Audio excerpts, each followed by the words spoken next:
It's time to talk. Great stories, comic shop talk. We're back with the team. We got Phil. Hello. And Ken rejoins us after a month off. He was a busy guy. What were you doing, Ken? I was kind of all over the place. I spent a week out in Taiwan for work and then came back to New York. Me and my friend, we exhibited at BookCon New York, which was super. Oh, that's right. You and your friend published a book last November? Oh, so this is a separate from the book. Oh, okay. Sorry. I'm developing a website with another friend. It's an online fiction site. It's kind of like compared to like YouTube or Netflix for fiction. So people can go on, publish their works digitally, and they can also read a bunch of content for free. Cool. Yeah, it's very neat. Very cool experience. Met a whole bunch of very interesting people. Met Kanye West's sneaker lawyer. He has a sneaker lawyer? He has a lawyer specifically just for sneakers. Hey, man, those Yeezys need a good I know. representation. Yeah, right. Exactly. I know some people have gotten lawyers because they've been sneaking around in places they shouldn't have been, but I don't know. He needs to be sneaking in Sneaker those Yeezys. lawyer. That's a different sneaker. All right. That's All very right, interesting. so that was really cool. Yeah. So what's the name of the website? It's lunarnovels.com. Lunarnovels.com. We'll make sure to put that in the description of the video. Yeah, Absolutely. link it up. It's pretty cool. We have a contest going on for any new authors. If you submit a story that's 10 chapters or longer before July 30th, you have a chance to winning up to $500. Ooh. There we go, people. Hey, that's we cool. got aspiring writers out there. You know where to go. All right, bring it. Bring your works. All right. Also, That's with awesome. contests and giveaways, we also have our shirt contest. Yes, it would be remiss for me not to mention this. So if you subscribe to our channel, or if you have already subscribed to our channel, all you have to do is like, comment, and share. So that's 3 additional things beyond subscribing. And you will have a chance at winning this shirt right here, this Batman Joker mashup, which is really cool and would look good on you. So you Can should I make a definitely- suggestion for the Yes. for the podcast listeners? Yes. If you like our podcast, follow it and leave a review on either iTunes or wherever you download your podcasts from, you may also be entered into the raffle. Now, our podcast listeners are not going to be able to actually see the shirt. that They we're will not giving see away. the shirt, That's a good no, point. but I thought I'd include them in the list too. And our producer is laughing his head off. He is. It's infectious, his laugh. All right, I thought I'd be more inclusive with our listeners, but Well, It's a purple shirt, and it's got a very fine Batman logo on it with some ha-ha-has in the yes, style of Joker. some neon green ha-ha-has. They really stand out. against the purple, So, which is so a good yeah. color combo, I have to say. Plus, Anyway. it's free if you just do those 4 things. Pretty easy, Yeah, right? Right, who cares what it looks like, right? It's a free shirt. That's a right. free shirt. I mean, you could change your oil in it if you really wanted to. I don't think you'll want to, but do it hey, or don't. But please do. please do. Please do. Are we eligible to win the shirt? I kind of like it.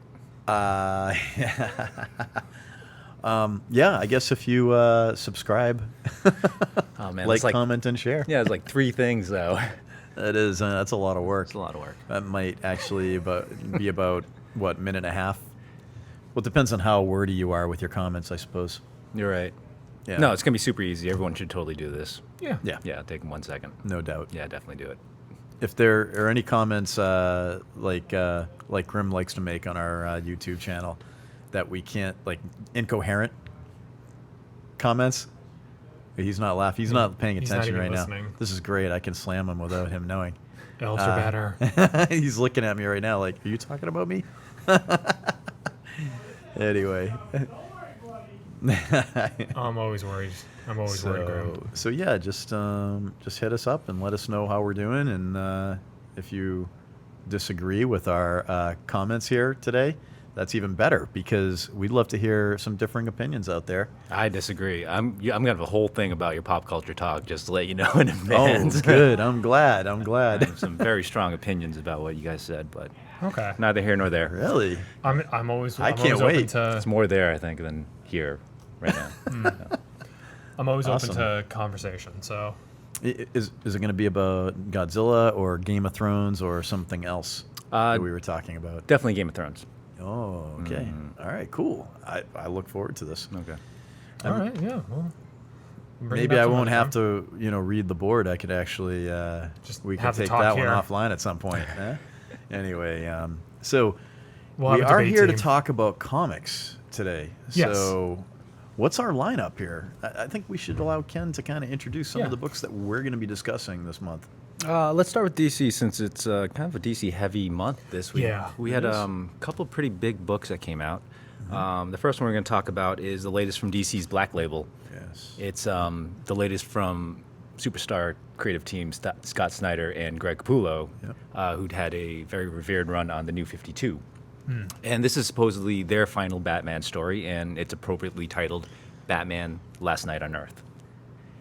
And this is some wild stuff. I know Chris and I read it together, and we were both kind of had similar reactions as Yeah. far as being just astounded, laughing, and just generally just blown away by the issue that we read. Absolutely. Do you want to kind of brief it? There's a lot that's going on. I don't know if you just want to give us Sure. like a real quick synopsis on what was going on. Yeah. Well, in this book kind of starts off with Bruce Wayne. He's actually, I don't know if it starts off this way, but basically this is Bruce Wayne awaking to find himself in Arkham. And basically it's the person that put him there is Alfred. Yes. So this this is betrayal? this is quite a this is a huge thing. I mean, Arkham's where all the baddies go. This is where Batman puts people. This is not where Batman belongs, not where Bruce Wayne belongs. So how does he get there? And we're going to be talking about that. So we see a lot of the people around Bruce, like his doctor, his physical therapist, the librarian.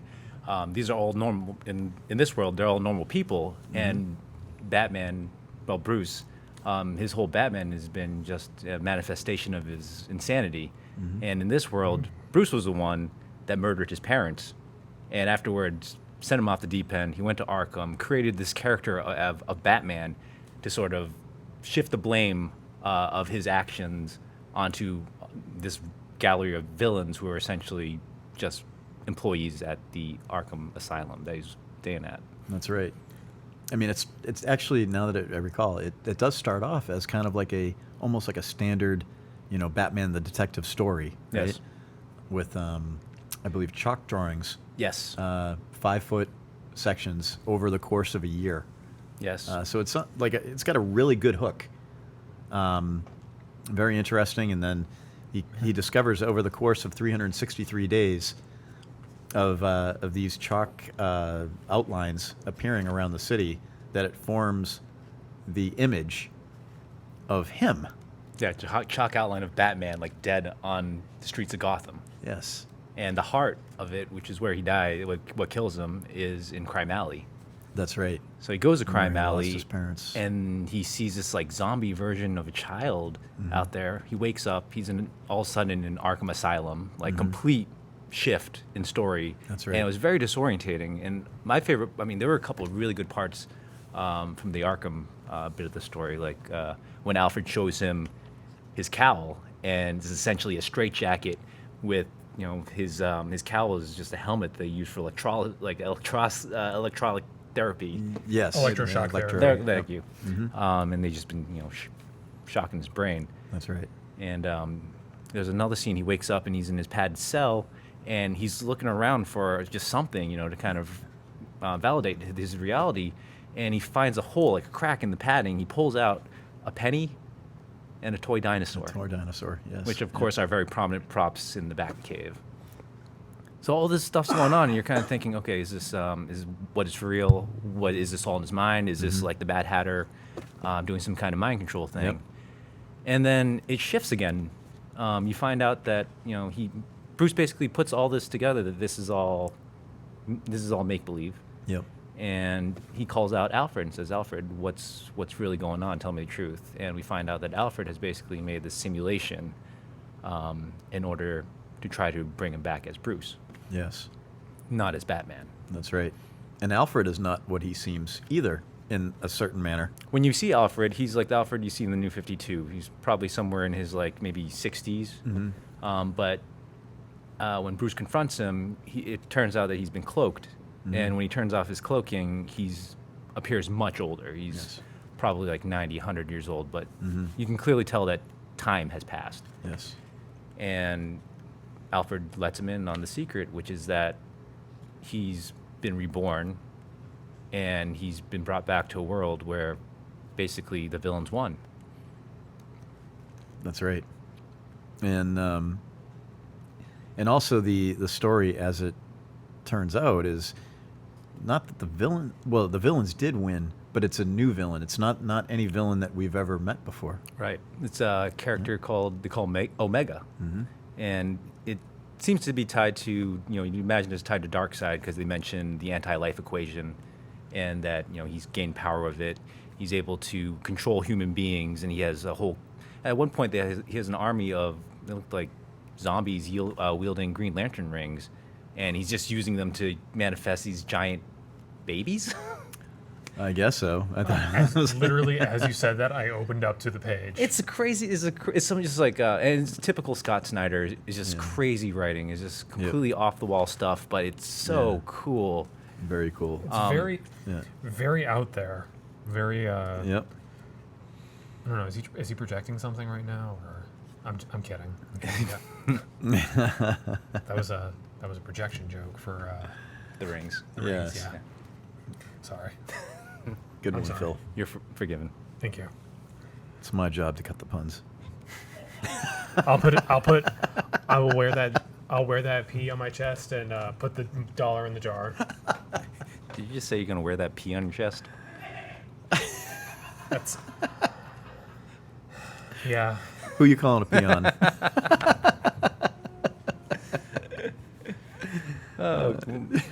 So getting back to Batman.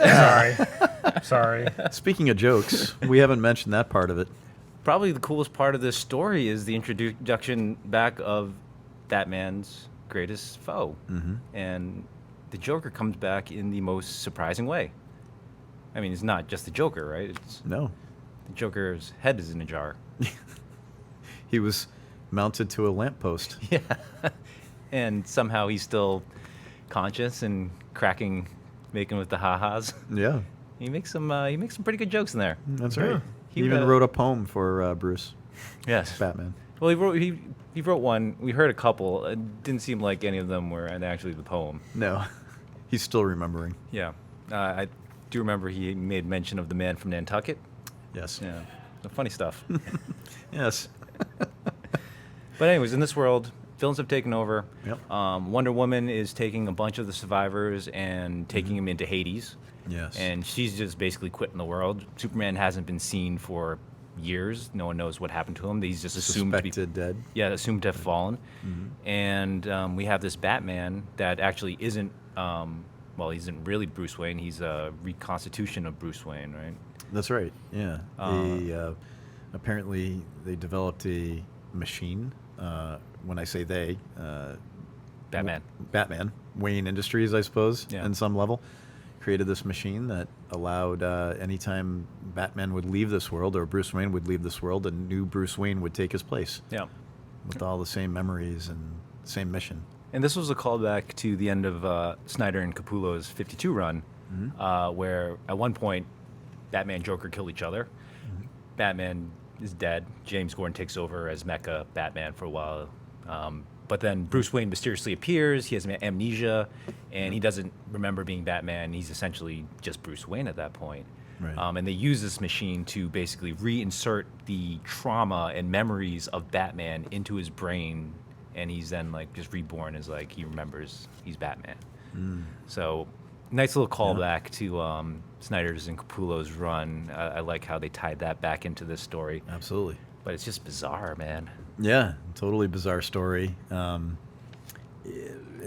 where's it going to go? Batman is invited to kind of retire to Hades.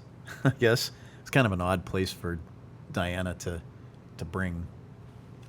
It seems like a pretty natural place for Batman, right? It's like a big cave. I It's suppose. dark. I suppose. Yep. He They fit do right say there's like a little bit of light. I don't know what that means. Yeah. In this place or whatever. Must have negotiated that with the landlord. But I don't know. Yeah, it's kind of an oddball story, but it's basically the last page shows Batman kind of wandering off into this blasted wasteland with his trusty Joker head by his side. So it's going to be Batman and Joker's one last adventure. yeah, it reminds me of Deadpool and Headpool. But, I liked Joker made a little crack. He called it Batman and Noggin. yes, Batman and saw Noggin, that. that was good. I don't know. I'm very interested in this page with Bane and Scarecrow. Like, Yeah. that's a pretty nightmarish looking Scarecrow right there. Yeah, he's got syringes Yep. for fingers. That's terrifying. Yeah, that's rough, man. So we were left to understand that the villains and the heroes actually tried to band together, the surviving ones, And they- before Omega right. finally wiped them out. And they But- were all defeated. They were all defeated, yes. Like Luthor was the they- mastermind behind this whole thing, and he thought he would just kind of get through it okay, but he fell too. He fell too, yeah. So, yeah, there were a lot of unintended consequences here. But this is, I don't know how many books this is going to be, but a fantastic book number one for sure. I really enjoyed it. This is also, can I just say, this is like a beautiful cover too. Like, Yes, that's by Jock, the celebrated Batman cover artist. Yes, just gonna show that to the camera real quick. that's right. That's well done. That's excellent composition. Look at that. Beautiful. Yeah, that's some of the best in the business right there doing a Bat book. It is. It is. So definitely check out Last Night on Earth, book number one, if you can still find it. It's sold out most places. It has sold out most places. Yeah. So great stories. I still have some. Definitely. Anyway. Yeah, definitely try to get the Jock cover. That's the one that you guys still have. Yep. I know that most shops sold out. I think the reordering are all doing the cover A. I forget who the cover A artist is, but this is the cover B. So if you can find that one out there in the wild, like down to Great Stories, Yep. definitely get down there. I think you guys have 2 copies left. That's right. Yep. Usually they have like a page that shows the different comic variations. Hold on. There's a chance Tyler might buy one. No, actually, never mind. No, it's a DC book. It's a DC book. But it's It doesn't matter. oh no, it's not about Raven. Never mind. He won't pick it up. Doesn't matter. That's All right. right.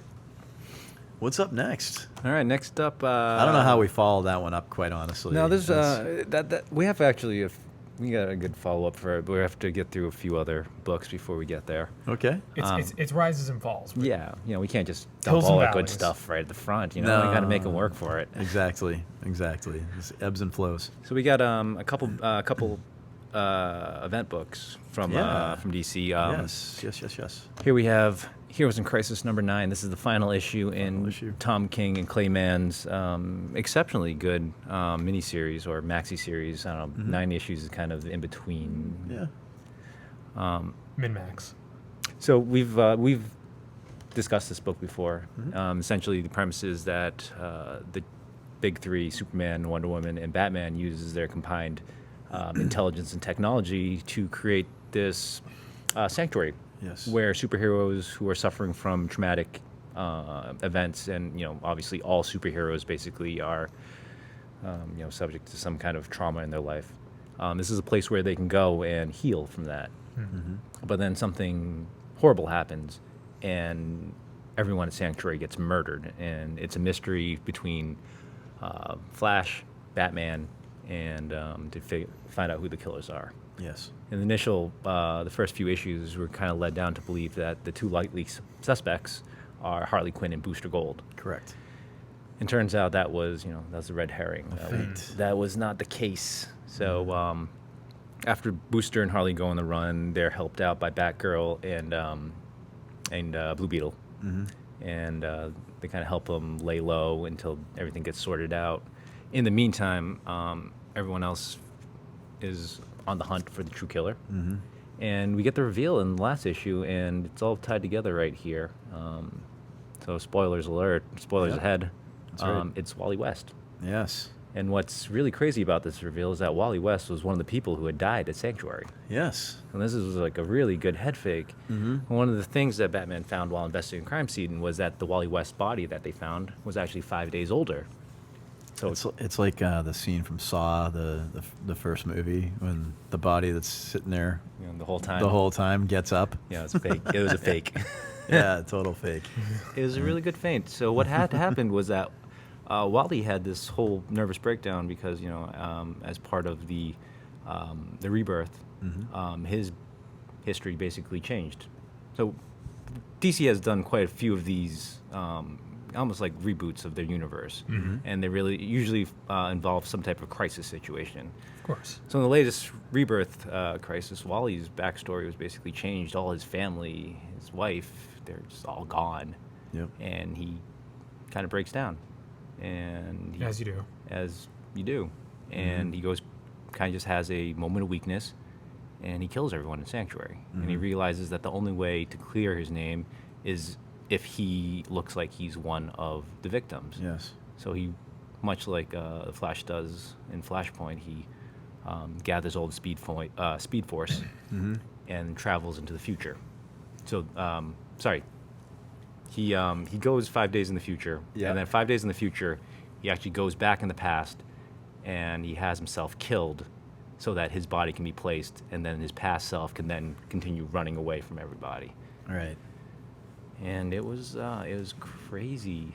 It was just crazy hearing Wally explain, the situation, how he just kind of did it because he lost it for 1 second, and now he can never go back, which is, I think, really the crux of what this series is getting at, is getting over these moments of immense trauma where things happen out of your control for just a split second, and you sort of just damaged by it. And how do you move on from something like that?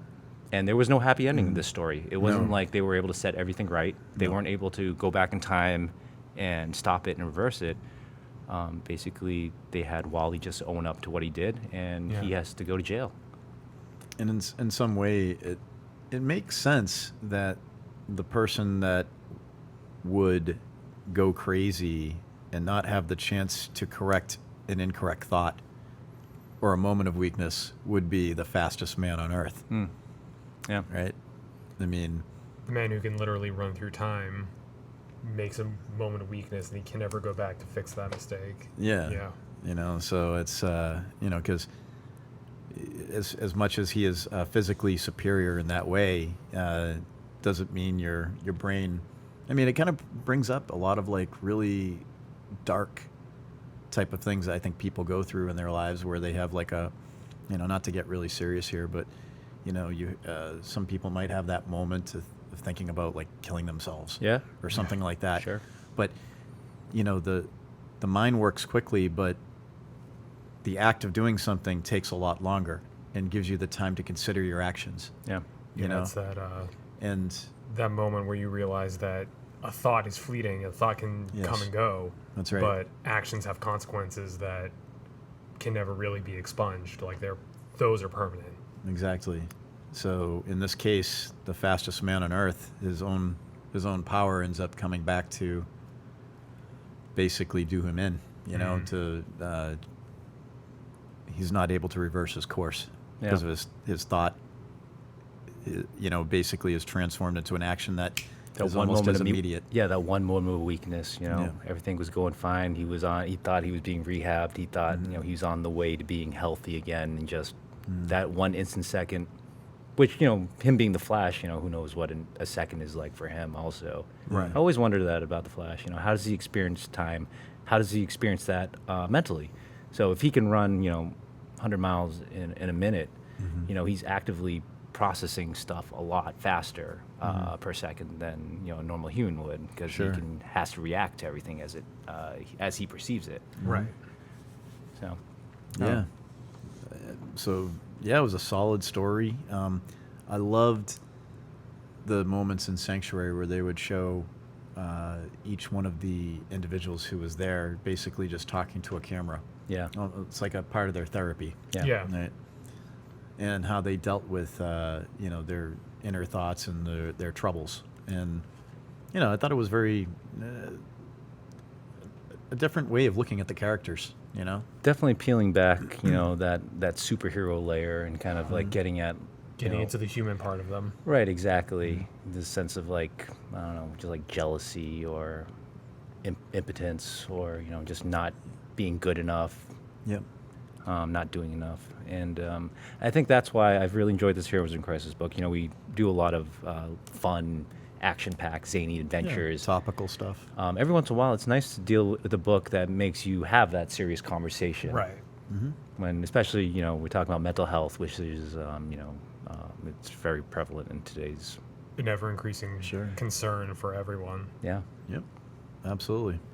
So I'm sure Heroes in Crisis will be out in trade at some point soon. Yes. Yeah. Yeah. Definitely. Probably in a couple of months or so. Definitely recommend picking that one up. The artwork is gorgeous. Clayman is definitely on top of his game. Just the artwork is just mind blowing. Yeah. Yep.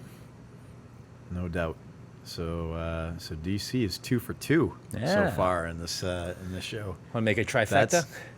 We could definitely Let's- say Tyler wouldn't say that, but No, right? We can only do this because Tyler's not on Exactly. the panel. Tyler's powerless right now. He can't stop the talk. we love you, stop. buddy. Can't stop But the sometimes talk. we want to talk positively about DC. We are very even-handed here, believe it or not. So yeah. let's move on to topic number 3. Okay, topic 3. We're gonna get to Doomsday Clock. What number is this? Number 10 of 12. It's hard to remember because this book comes out so infrequently. Doesn't it come out like once every 2 or 3 months? They should probably call it the never-ending story. That might have been used before.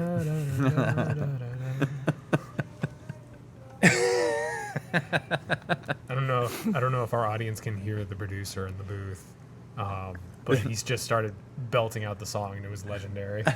God, I hope they can hear that. I know, right? Otherwise, we look like psychopaths or just crazy people. The Well, hearing voices.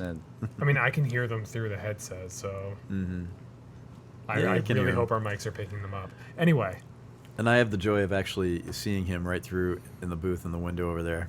Yeah, he's giving us a thumbs up, isn't he? Thumbs up. yep, Yeah. thumbs up, hands behind the head. Yep. Alright. Doomsday Clock. Doomsday Clock. Doomsday Clock was supposed to be DC's big tie-in with the Watchmen universe. Yes. And it was supposed to also explain the origins of the New 52 universe. For any of the comic fans who are not familiar with the New 52, I think it was in 2011 or 2012-ish, sometime around there. Somewhere in there. Yep. DC made a huge shift to the universe. And like we were saying before, how DC reboots a universe every once in a while, usually following a crisis type event. This one followed Flashpoint, in which Flash basically is chasing Reverse Flash, thinking that Reverse Flash had done something to alter the past where it completely changed the present. It turns out that actually it was the Flash who had gone back in time trying to stop the murder of his parents, which completely changed the trajectory of reality. Yes. So out of all of this, they've reformed the universes, but everything's a little different. Actually, some things are much different. And there was never really any hard explanation given by DC for why they just relaunched the New 52, other than, they probably needed a boost in sales with some new number ones. Yeah, probably. Probably.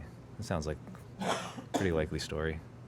I don't blame them for it. I'm just saying that's probably what it is. No, and it's worked very Yeah. well for them in the past. It has. And Yeah. Marvel too. Anytime your numbers are slumping, let's reboot that universe. That's Yeah. it. That's it. That's how we got these. Get some new people on board. Well, yeah. We'll talk about that soon enough. Well, Doomsday Clock's been uneven for a couple of reasons. Storytelling and the artwork are rock solid. It just, because it comes out with such an inconsistent schedule, and also because the narrative and the actual story is just like a bunch of different stories being woven together. There are a lot of different plot threads that are being woven together, and it's really hard to keep up with them. Very difficult to follow. And especially when a book's not coming out month to month, it Yeah. makes it even harder. If this was like a weekly release book, I think we would have been done by now, and it probably would have been excellent. As is, I'm not sure how many people are still following it. But if you do, issue 10 was actually a very important issue because they finally do give the explanation of how the New 52 came to be, and it directly involves Dr. Manhattan from The Watchmen. Yeah. Of course. So the end of The Watchmen, we all know how that ends, right? Yeah. Ozymandias sets off his plans, goes off. Dr. Manhattan doesn't stop him, and he decides to just kind of leave the world. He says, hey, I'm going to go travel to some new universes. Maybe I'll try to create life. Mm-hmm. Well, it ends up that what happens is he travels across the multiverse. So as you guys are aware, that in DC, there's a multiverse Yeah. of 52 worlds, right? Mm-hmm. DC had originally done this in order to explain why there was like a Superman, and then there was like a Superboy that was like Superman younger, but didn't make sense because in the Superman story, he didn't develop his powers until he, became an adult. Right. But then now they have a Superboy series where he's like an adolescent with superpowers. Right. So they kind of try to explain by like, oh, there's Earth 1, and then there's Earth 2, and they kind of have these different realities. So this is how the multiverse came to be. Right. And then over the years, they've kind of changed that. They've messed with the formula. There was like, there's 2, and then there's a bunch, and then there was just 1, and then now there's 52 again. So this has been a thing that DC has constantly been revising, revisiting, and it's very much part of their universe. Yes. And in Doomsday Clock number 10, basically Dr. Manhattan goes to this universe where Superman hasn't arrived yet, and he realizes he has a chance to change things and just alter it to kind of see how him altering some of these things would have affected the present. Right. Specifically, it involves Superman. Mm-hmm. And what I thought was really interesting, and there's a lot of details to the story that we could dive into, but there really is a lot to unpack. But I think the most important thing that came out of this particular issue was a reorganizing of the multiverse, where basically there's one main universe, and he calls it the metaverse. And all the other universes, they exist, but they're almost reactive to what's happening in the metaverse. So when some impactful change happens in the metaverse, then that ripples across the rest of the universes, because that in itself is the focus of all the 52 universes, is this one metaverse, which is the current universe, whatever DC is currently publishing. Right. So it's a very interesting way to reconcile having these different variations on the multiverse theory. Right. By saying like, yeah, no, they all existed, but when the metaverse changed, all of them shifted with it. Yeah. What's your feeling on that? What is your opinion of this whole multiverse thing? Do you like the concept of a multiverse? I like the concept as far as that allows them to tell stories that don't necessarily fit within that main the main universe. Yeah. Right. However, what I liked the most about it was that it had this new concept of how this reality of universes is shaped, and giving a narrative reason for DC having done this multiple times in their past. So this story almost goes back and like rewrites the actual DC history, but in a way that fits within comic narrative, Right. which I thought was really clever and intelligent. No, that's a good way of doing that. That's a good way of reconciling it. I kind of felt the same way about the Spider-Verse with all the different variations on Spider-Man. I kind of feel like this is a further step into what the Spider-Verse was doing. So Yeah, and like all these Spider-Verses are kind of hinged on Peter Parker, right? Yeah. And if you think about it, in real world terms, we know that it's just Marvel trying to find ways to spin off characters, but Right, sure. it's also interesting to think, okay, well, this is all hinged around Peter Parker, and then all these universes kind of spiral out of this event of him getting bitten by a radioactive spider, which then Right. ripples across the universes and creates more different types of Spider-Man. Right. yeah, so I kind of feel like what Dr. Manhattan's doing with the metaverse in New 52 and all that stuff is kind of like progressively the next step in that kind of narrative for telling stories in comics. I definitely like how they're, using a Watchmen property to kind of reconcile Yeah. their own multiverse. Yeah. I think that was a smart move on their part, because I really wasn't sure how they're going to loop in, this property and make Right. it make sense. Yeah. In the larger DC portfolio of characters. But I think it really was a perfect use of Manhattan. Yeah, that's it. So It's very cool. I'm really digging Doomsday Clock a lot. I think it's another story that once it comes out in trade, that'll be the time to pick it up, yeah, read it the whole way through, because Absolutely. it really is just really hard to keep all the threads together when it's so delayed. Yeah, I was was very much invested in it when it first came out, but I think as of like issue 4 or 5, I just dropped it from my yeah. At read that list. point, Yeah, you pick it up, So- you're like, who is this? Yeah. What's going on? Okay, I'll put Yeah. it what was down the for- last issue again? Exactly. Yeah. Yeah, it's one of those things. It's Yeah. it's so like sporadic. It's difficult to maintain a congruent storyline when it's that disparate in its That's right. releases. Yeah. So it's got 2 more issues. 2 more after this. So it'll probably be finished up another 9 months or so. yeah, I'd say around. Just kidding. Probably around the holidays we It's- have the finale. It literally is going to be like the end of the year, so like it's like a year behind schedule, and it's a shame because again, it is such a quality comic in the writing, in the artwork. Artwork is great. I like how they have. Do you remember in the original Watchmen they had sort of like this comic within the comic, the Black Freighter series? Yes. When it was like this, guy that he's attacked by pirates, and then he goes home and he's trying to defend his city against all these pirates, and then he ends up just murdering everyone in town because he thinks everyone's pirates. Right. And this story within the story was this kind of like little meta story of what was going on in this larger picture. Right. Yep. And there's a story that runs through this Doomsday Clock as well about the about this detective, this PI, kind of does like a noir.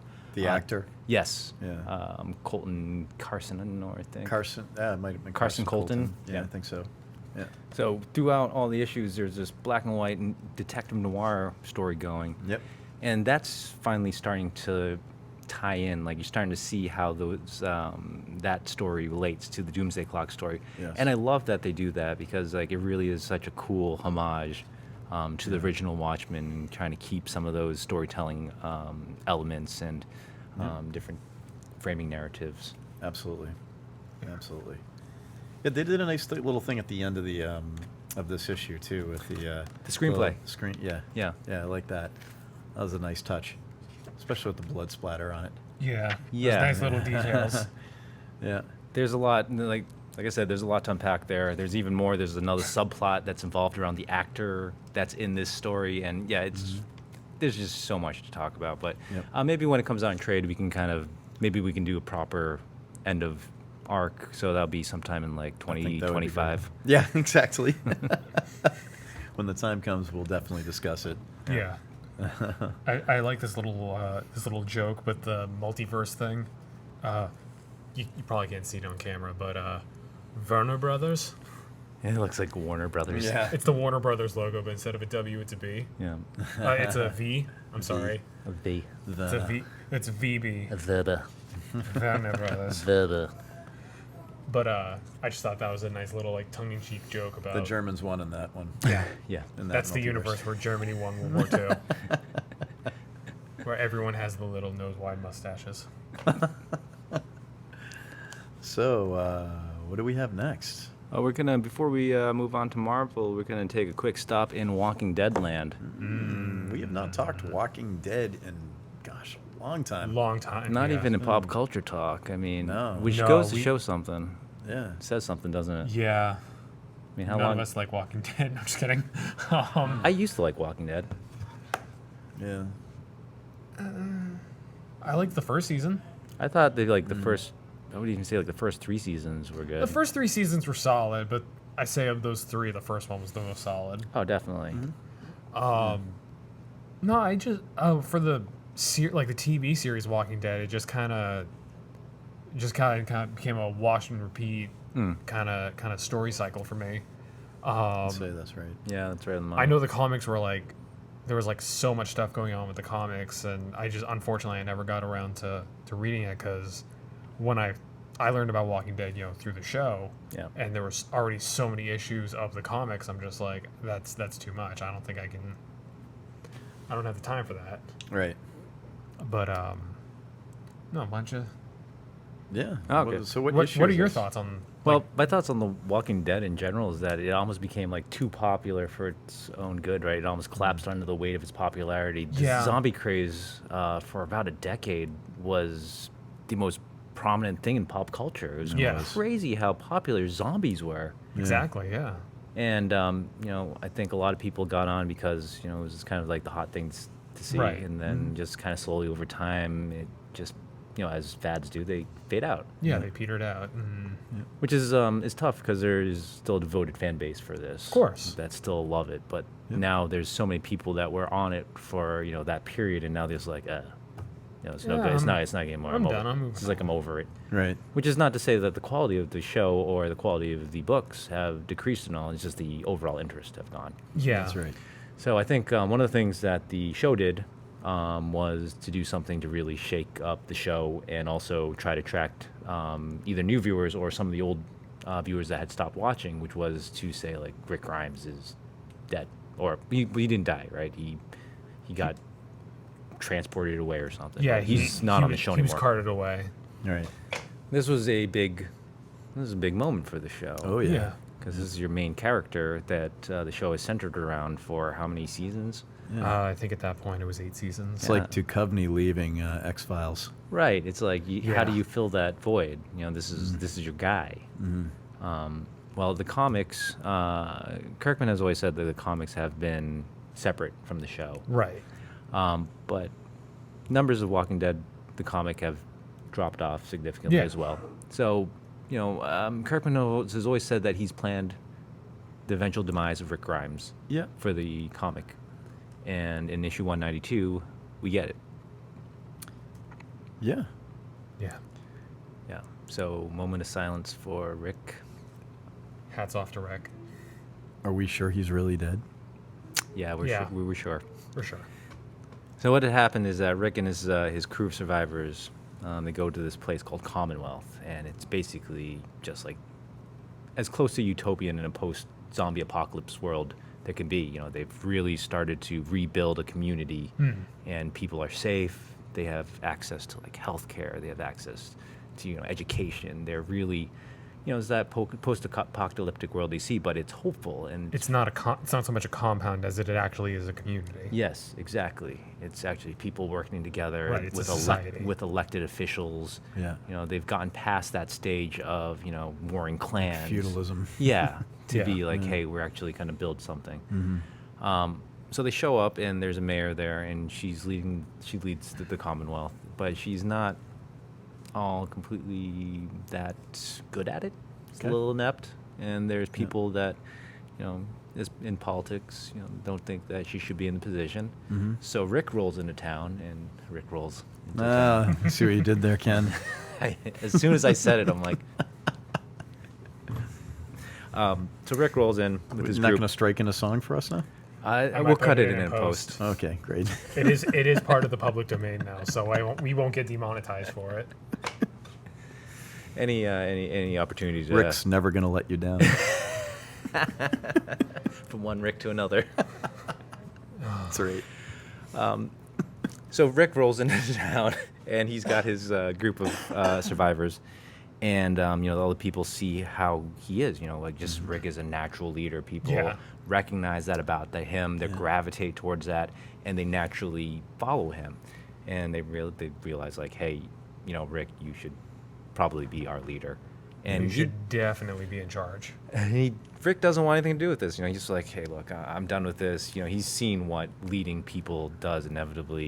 Yeah. He leads them into some crazy predicament and people die. Yeah. He does. Yeah. He just doesn't want to have that responsibility and blood on his hands. So totally understandable. But more and more people are pressuring him to take on, try to take on this role. And it looks like it's going to happen. The mayor's son, then hearing about this, kind of just wanting to protect his family, Right. goes in at the end of issue 191 and shoots Rick in the chest point blank in his bed. And that's end of the issue. Cold closer of issue 191. So, there was a lot of buzz about that issue. Everyone's really interested to see what happens in issue 192 and whether or not they're going to somehow, save Rick. But right in the opening pages of 192, Rick takes a couple more slugs to the chest, and he is dead. And what's really heartbreaking is that he's found by Carl. He's found by his son, and his son, on reaction, pulls a gun and puts a bullet in his dad's brain. I mean, to be fair, he did that in the show too with his mom. So Oh, okay. Nice little callback there. yeah, I think it was season 3. Carl's mom gives birth to his sister Ethel. I think her name is Edith. Edith. Edith. Yeah. Sorry, I don't know where Ethel came Carl. from. And it was Is it an Archie Bunker thing? I don't know. That's the last time I heard that name. anyway, it's like as soon as she dies, the first thing Carl does is he pulls out his gun and shoots his mom in the head. Wow. Because like that was something that they told Carl was probably going to happen. Was if there's complications and she dies, we're going to have to shoot your mom in the head. And Carl did it without hesitation when his mom died. Wow. Yeah. So In the comic, he no hesitation either. He describes it later. He's talking to Michonne, and he's saying like, it was just reaction. He didn't even realize, what was happening until it was all over. And he's like, I Yeah. shot my dad. And obviously Carl's having a hard time with it. He doesn't know how he's gonna continue on. I mean, I think that's one of the main things about The Walking Dead that I really did enjoy is Yeah. that The Walking Dead weren't the zombies; it was the people. yeah, Yeah. right. That was they kind of make a callback to the first issue of The Walking Dead. I did read that one. That was it was a photo of like the group. Like it was Rick, Carl, Judy. I don't remember his name. It was the original group, and then like there was like a broken like shop display, and in the shards of glass you could just see like bits of the zombies. Like it's never been about the zombies. It's always been the main cast of characters. Yep. They were the focal point. Total and- character study. Yep. Yeah, it's a like you said, it's a character study. Yeah, how people move on. How do Exactly. you continue walking? After you've seen so much horror, so much death. What drives you? What gives you hope? Yeah, what keeps you And going? Carl has officially with the loss of his dad has lost all hope, and he doesn't know where to go, and he's completely lost. And what was really interesting is at the end of at the end of it, they do the letters page, and they talk about Kirkman talks about how he's been planning the death of Rick for a long time, but just because he's dead doesn't mean that he's no longer part of the story. Right. The large part of the Walking Dead story is also about the story of the man, not just him living, but also remembering His legacy. and continuing on the work that he believed in himself. Right. So very powerful, really powerful issue of Walking Dead. I haven't picked this up in a while. I've stopped reading a little bit after they did the thing with the with Alpha and Beta and the guys that that wore their zombie faces. Oh, yeah, I see. The Whisperers. the Whisperers. Yeah. I kind of fell They were off. doing for a that. war. My dad watches The Walking Dead, and that's about where they are in the show. Okay. Is the Whisperers? Which was cool, but I really wasn't seeing anything new. Like you said earlier, it just felt like they were just rinse. It's wash, very repeat. much a formulaic show Yeah. at this point. Like every season follows a typical formula, Yeah. which is unfortunate because The Walking Dead was at the beginning anyway, was actually a really good it was a really good show because it adhered so closely to the comics. Yep. I'm not going to get into it. That's a whole rabbit hole of behind the scenes buffoonery that I don't want to get into right now. But Is it true that Kirkman had always planned The Walking Dead for about 300 issues? I had always heard that rumor. I That believe he it. actually had a general storyline that was going to end at 300. Wow. I mean, I don't know if that's true. I mean, we're at 192 right now. 100 so- issues is a long way to go. I mean, I think at issue 100 they introduced Negan and Glenn got the bat to the face. Yeah, So there's a that lot. was rough. That was a lot of ground to be covered in 100 issues. Do I think he has it in him? Maybe. But do I think that people are going to be as invested on it? No, I don't think so. But I think fans of fans of The Walking Dead are still going to be on it. Yeah. for sure. Yeah. Just probably won't be as popular as it was, 7 years ago. Yeah. Right.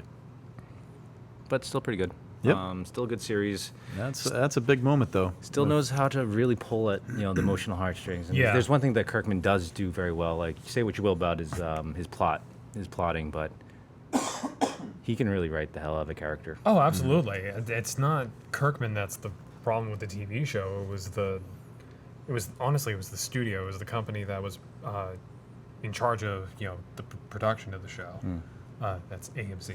Damn you, AMC. Yeah, damn you, AMC. Oh, Just damn kidding. you, HBO too. Yeah. Since we just covered that in pop culture talk. Yeah. Why not? You studios messing Studios. things up. Get it together. Just one quick thing is just like with the season 1 of The Walking Dead, they had Frank Darabont directing all the episodes. Yes. He pulled in all his friends to help him make this series that he actually cared about. Sure. And season 1 was really good. It was 6 episodes because there were 6 chapters in the first arc of The Walking Dead. And the next series, season 2, was on the farm. AMC basically doubled the demand of episodes, so it went from 6 episodes to 12, but they cut his budget in half. And they wanted him to make the same quality show, which just couldn't be done. And that's why Darabont is no And longer then- there, right? No, they fired Darabont because he kept making it stink like you can't expect an amazing show like you can't expect perfection with what you're giving me. So they just kind of like pushed him out the door and then let his second in command take over, and he's not a great writer in my opinion, but that's fine. Okay. That's all I'm gonna say on that. Yeah, Okay. we're moving on. Moving on. We're much more mellow than we usually are, guys. It's not intentional, we swear. Yeah. These are just very heavy comics this time around. Yeah, heavy stuff we've this got a week. somber type is of a very- feel right to Yeah. the show. Yeah. Comics are fun, guys.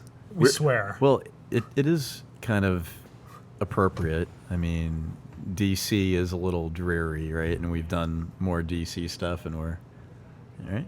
Yeah, we're finally getting to the fun stuff. It's not raining on us right now, is it? Could be.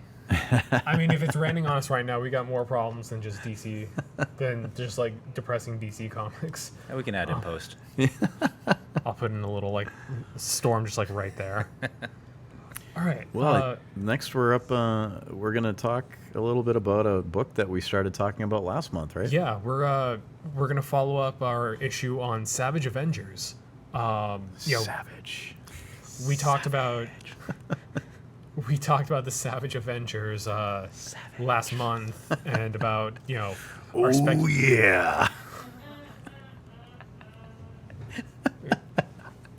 Snap into a Slim Jim. You ain't going nowhere. Oh yeah. All right. Anyway, moving on from Hats the off Macho to Man. Macho Man. That's right. Rest in peace. Oh, it was funny. Brent at the shop was wearing a Macho Man Randy Savage shirt today.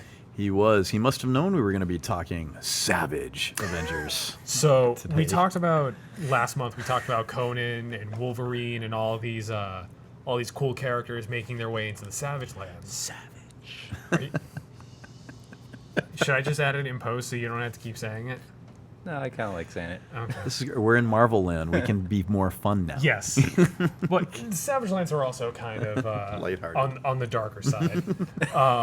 So Yes, they are. That's true. Good we point. we ended last month's Avengers story with Frank Castle finding the empty graves of his family. Not smart ninjas. Yeah, the hand kind of Again with the hand. Yeah, it's the hand again. It's the hand partnered with, and I apologize for the pause because this name is really weird to say. Cullen. Kulingoth. Cullingoth. Yes. Kulingoth seems to be the mastermind of Yeah. this organization. We had speculated on the identity of the Sickle Priest. Yeah. I still choose to believe that it's Doctor Doom, but it seems that it's Cooling Goth who's actually the puppet master here, the one calling all the shots for this this cult Yep. of the Marrow God. That's right. The Marrow Guard. Yeah, he's So for those people who maybe missed last month's episode. Yeah. yes, Ken, do you have any questions before we start? No, I'm good so far. You guys are doing great. Okay. Maybe we can talk just a very brief once over for the first issue. For first issue. Okay. Yeah. Quick recap. So Yeah. we have famous people and powerful people from our world, from the Marvel Universe, getting abducted by agents of the Hand. Including some opera singer dude. Yeah, we're not exactly sure why the opera singer was chosen, but anyway. Poor Bocelli. Yes. These people who are being abducted by the Hand are being ritualistically sacrificed to this god who. And they're not just sacrificing anyone, right? It's specifically like powerful people and Of great talent or ability. Or, talent, ability, people who have magnitude to their personalities. Sure, right. So like maybe something special about the Yes. blood that they're basically pouring into this. They call it the bowl. Is that right? The basin, the bowl. They have a couple yeah. names for it. Yeah. But Basically a pool of blood and yes, this viscera. Yes. what's the name of it? Yotan Lao, the Marrow God, is who they're sacrificing all these people to. And he kind of looks like this giant brown-gray symbiote. Yeah, with better teeth. Yeah. yes. Which we kind of noticed it in the last month. There's a Venom Yeah. trapped in a cage. He's not even mentioned. It's like you Yeah, basically he's you just- really have to pay attention to like what's He's going just on. there, but no Yeah. one draws attention to him. Yeah. So That was a nice spot. thank you.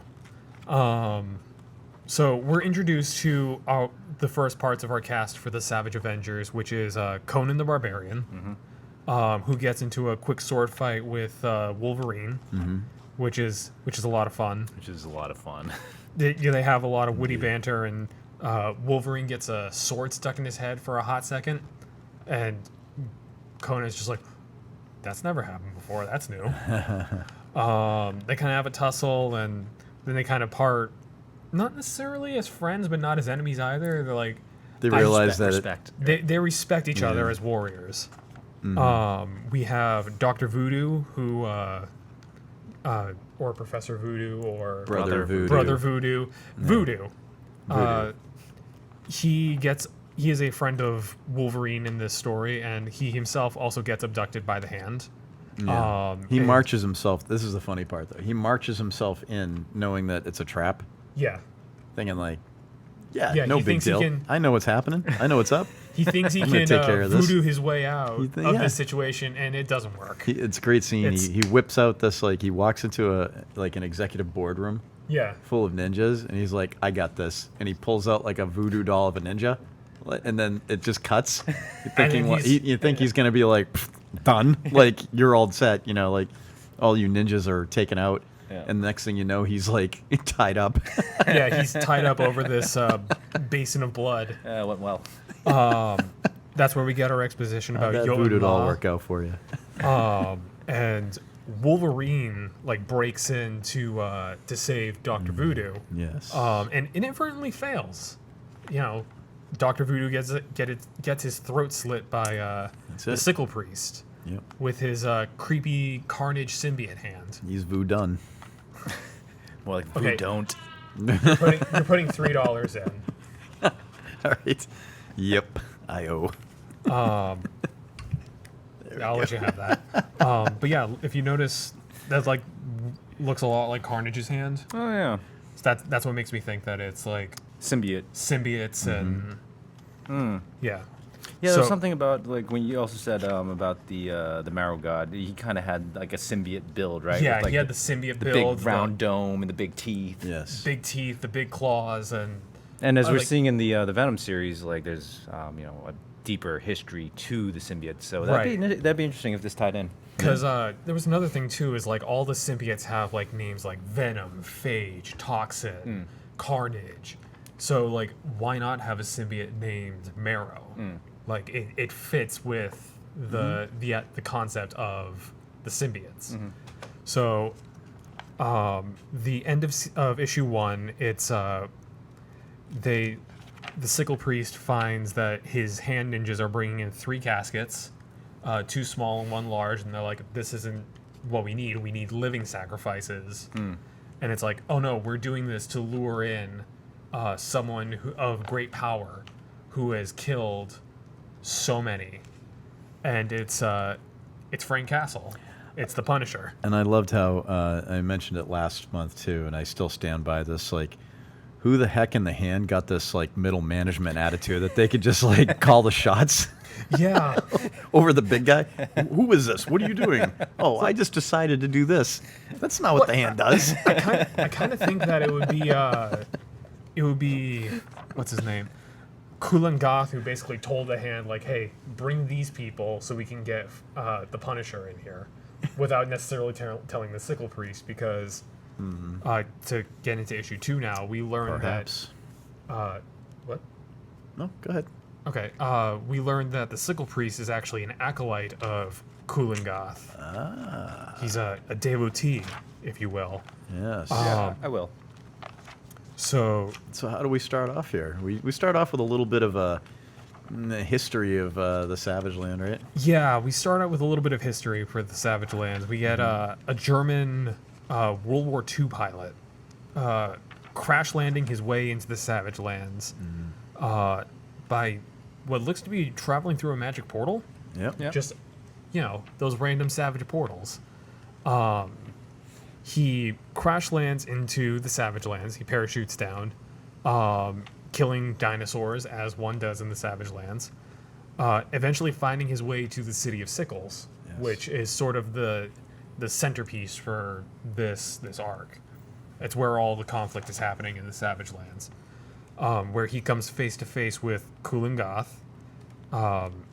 This is also, origin of the Sickle Priest, where That's right.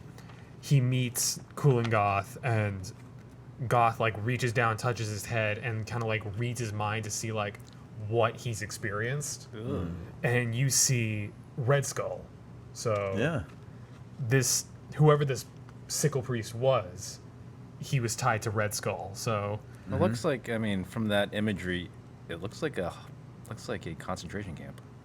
yeah, We're talking about, it looked like it could be World War II era, and if it's Red Yep. Skull, it's most likely tied to the Nazis. Yes. yeah. So that's I'm assuming now that it's not necessarily that the Sickle Priest is Doctor Doom, but was probably a soldier or an experiment done by Red Skull. Yep. Something to think about. We don't know yet. We're only 2 issues in, folks. That's right. So we continue on with this story. Wolverine is now furious that the Sickle Priest has murdered Dr. Voodoo, and the priest is very distraught to find that his magic cannot contain Wolverine. Yeah. So he kind of bamfs out of there, full on with runic magic, because there's actually like Tolkien dwarvish runes on the page. Our producer is currently cheering violently right now. All that reveals is that the dwarves have thrown in with the evil guys. Yeah, So, Typical. yeah, typical. or that dwarves. runic magic itself is inherently evil. To Wolverine does something that I don't think I've ever seen him do. He might have done it before. He says he's done it before. Yeah. He cuts open Dr. Voodoo's chest and like pulls his heart out. Yeah. Then proceeds to like cut his own hand and give a very crude mutant blood transfusion with his own healing blood with Dr. Voodoo. Who's the real doctor? I don't think I don't either of them are think it's doctors. either, though. I don't believe any of these men went to medical school. I don't think either has a license to practice here. So he like puts in. I mean, he doesn't even sterilize his claws before he cuts them open. That's You actually know. a good disgusting. point. That's setting a very bad example for future medical students everywhere So- reading this book. He tries to, bring Dr. Voodoo back by like manually like restarting his heart by like pumping the healing blood in through him. Yes. When he believes it doesn't work, he says, "I'm sorry," and walks away to murder more of the hand. And Dr. Voodoo wakes up. Yes. His open chest wound heals, his neck wound heals, and I'm assuming now he's functionally immortal, like Wolverine? Maybe? He's I got don't know. regen powers now? He's got- I think that once that blood works through his body, it's probably just temporary. Maybe. That's probably what's going to happen, but it'd be kind of cool if that's like the cure for immortality is just like Wolverine's Blood blood. transfusion. Metachlorians. Yeah. Sorry. All right. Sorry I went there. I apologize. I'm gonna leave that. I'll leave right Yeah. now. So we get some more. I'm getting the thumbs down from the booth. Chris, you're walking home. am. I might be. Ken gave me a ride here. Yeah. So to get back to the comic, we follow back with Conan, who in the last issue was looking for an amulet. Said that belonged to a powerful wizard. At that point, we didn't know who the wizard was. Now we know. It's Goth. Although I'm looking at this amulet, and it looks more like a piece of technology than a magical amulet. It looks like a comic science piece of technology.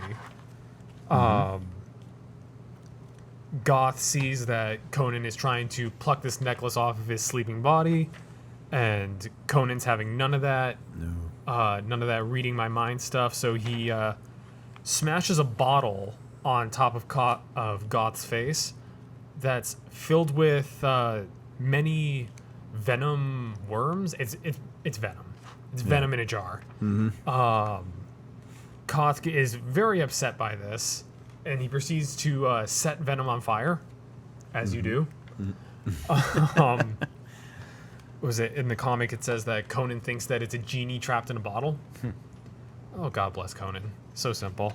But he escapes. He gets the amulet, and he manages to escape. Which, good for Conan. Yep. We don't know what he wants to do with this amulet, but by George, he's got it.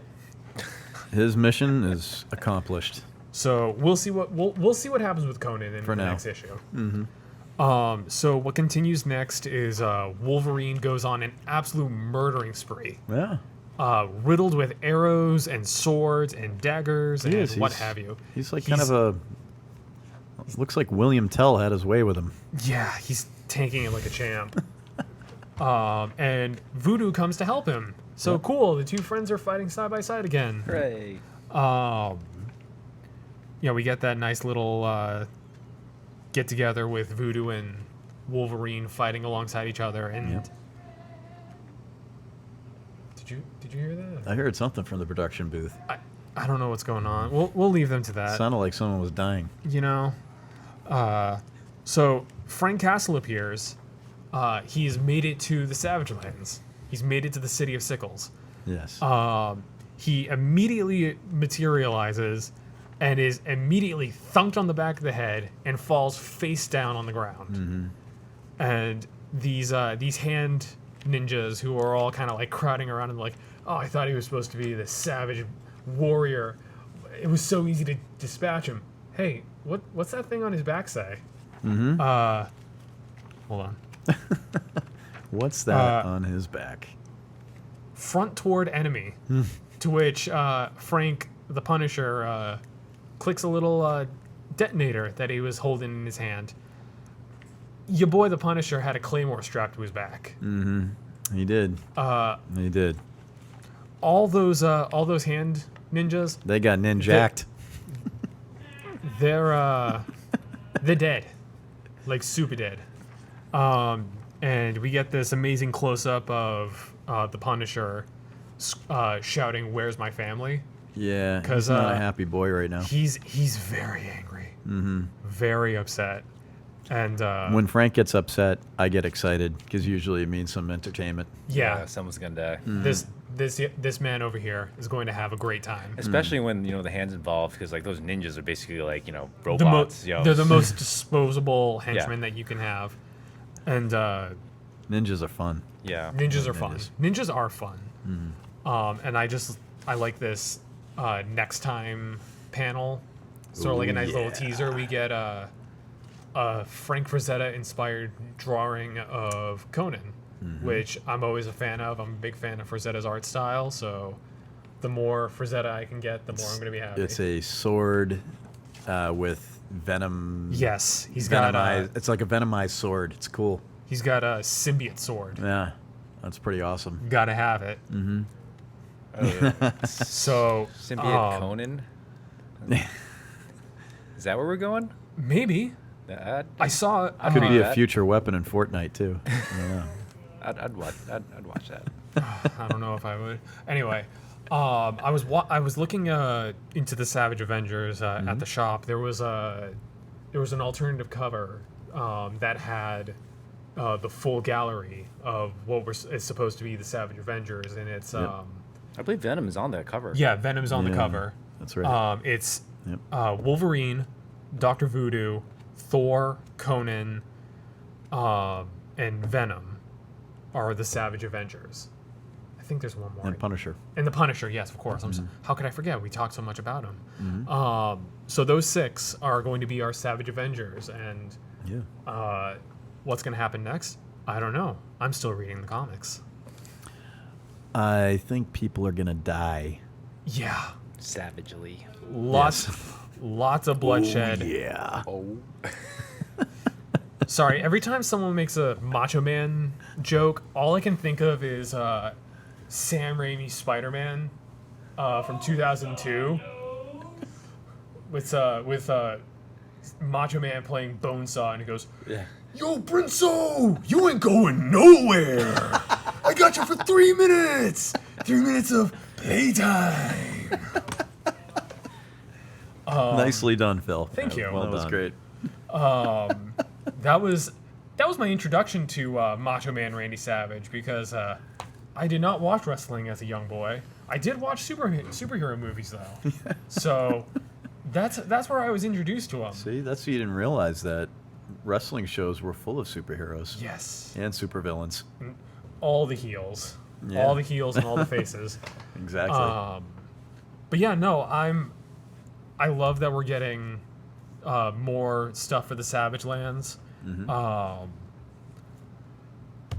I really hope this means that we're going to be getting more stuff in the Savage Lands, more stuff with Conan, more stuff with all that good stuff, because I love me some good high fantasy in comics. Yeah. So Oh, we're definitely seen quite a push on Conan from the Yeah. Marvel side. I mean, he has 2 solo series. He was featured very prominent in The Last Avengers, Yes. No Road Home. That's right. He's currently being introduced to the Marvel Universe proper with Savage Avengers. yeah, And we also talked about Belit. Yeah, and last Bleed time. even has a solo series who's just a side character in his universe. Yeah. So they're clearly making a huge push with also including some of his, classic villains, but also Yep. creating some new villains for him Right. in this new universe, which is Absolutely. definitely something you don't do if you're not planning on developing this character. I just Yeah. want more stuff in the Savage Land, guys. Like I've always been a fan of the Savage Lands, so It's a good place for if you're gonna bring Conan into Marvel Universe proper. It's an appropriate playground yes, for him. it's a nice big sandbox for him to play in. Yep. I was one of those that once Marvel started bringing in all these other properties like Star Wars and things like that, and I'm sitting there going, no, keep these things separate entities. Like do not cross them over because it's gonna get cheesy. But I have to say that what they did with Conan and the Avengers No Road Home, it felt natural. It worked. Yeah, no, it felt worked. like that's where it belonged. Like that felt like that's where it was going. Yep. And Which even to say like Conan being a bit campy, it kind of makes sense when you remember that Conan got its start as a pulp magazine right. story. So Yeah. That's right. no, that's all I have for Savage Avengers. I mean, I just want to say that I absolutely love the interior artwork. Mike Diodato Jr. is doing the interiors yeah. on this, and it is just phenomenal. I think he's one of the best interior artists in the biz right now. I love his work. Yep. yeah, And the this art in is- this is spectacular. It's I just love like it. this is the perfect title for him. Like just drawing the real violent scenes, and like it's real dark and gritty. Everything Yes. is really harsh in this, like in terms of like aesthetic, and it fits so perfectly into the Savage lands. It's Absolutely. And the guy can draw ninjas. He can. he can draw ninjas. He can also certainly draw can. blood and horrible, horrible, gruesome violence. Well, we hope that you take the chance on a few of these titles here and tell us what absolutely. you think about them. We're really enjoying a lot of the stuff here. So next month, who knows what we're going to be talking about? Do we have any hint of what might come up next month? For comics, War of the Realms might be drawing to a close by yeah, next time we'll around, probably so- we'll probably finish up War of the Realms. I don't know if we'll do another Savage Avengers. That's two in a row is two in enough. a row. That's right. Um, Too much of a good thing is a bad thing. so- right. Who knows? Maybe we'll get maybe they'll surprise us and give us another Doomsday Clock. Oh, I doubt it. No, that's not gonna happen. You don't want to be a little hopeful? No. A little? No. No. Okay. No, I tried, realism. guys. Well, just one thing of note from last month. We finally got a solo Catwoman, Black Cat series, Black Cat, yes, that's right. which So, was pretty. It was okay. yeah. I thought it was just neat that she got a solo series. I mean, that character has been around forever, Right. Yes. and she's not had a. It's mind blowing because Catwoman has had several solo series already. I think she's had like at least three. Yeah. Yeah. At least. And Black Cat, I would say, is just as popular. You know, she's the romantic foil to Spider-Man, much the The way femme fatale. much the same way Catwoman is to Batman. Right. I thought it was criminal that she hadn't gotten a solo series, so that was kind of nice Yeah. to see her finally getting something out there. Yep. Right. The comic itself was mediocre. It was. Maybe it was just a slow start, but who knows? Perhaps. You know, I'm going to stick with it and read it and see what happens. Yeah, me but too. If there's Yeah. At least something for to an talk arc, about. right? But Yeah. the cover art's awesome. The cover art is awesome. I mean, how can you go wrong with a character like that? Yeah, I mean, she basically sells books on covers alone. Yeah, I'd say so. Feels like. Stop talking about this. Making me uncomfortable. All right. But yeah, no. So we'll have to see where the world of comics brings us next month. I but- definitely want to see if there's going to be another one of these Batman Last Night on Earth. Oh yeah, the Black Label titles have been good so far. They've Yeah, not well, I definitely disappointed, want to see a so- follow up on that in the upcoming months. Absolutely. So we thank you very much for tuning in and listen to us on our new podcast. And once again, remember to subscribe, like, comment, and share the video. And you'll get a chance to win that beautiful T-shirt. So until next time, The Bat Who Laughs shirt. the Bat Who Laughs. Well, I mean, it kind of it's is. not really. Yeah. It's a laughing bat. It is a laughing bat. We also have a laughing, Producer somewhat dwarf. producer person Producer dwarf. who you could probably hear them in the podcast version. Yeah, probably. I can't tell He's if I'm so hearing loud. that in my headphones or if it's just like trading through the booth. I mean, these are Exactly. pretty sound canceling, like on their own. Like So yeah, he might be the unknown star. secret MVP. Yeah, So, Anyway, yeah. that's gonna wrap it up from us, guys. that's it. Thank you again, and till next month. Stay awesome. Stay classy. Stay classy, San Diego.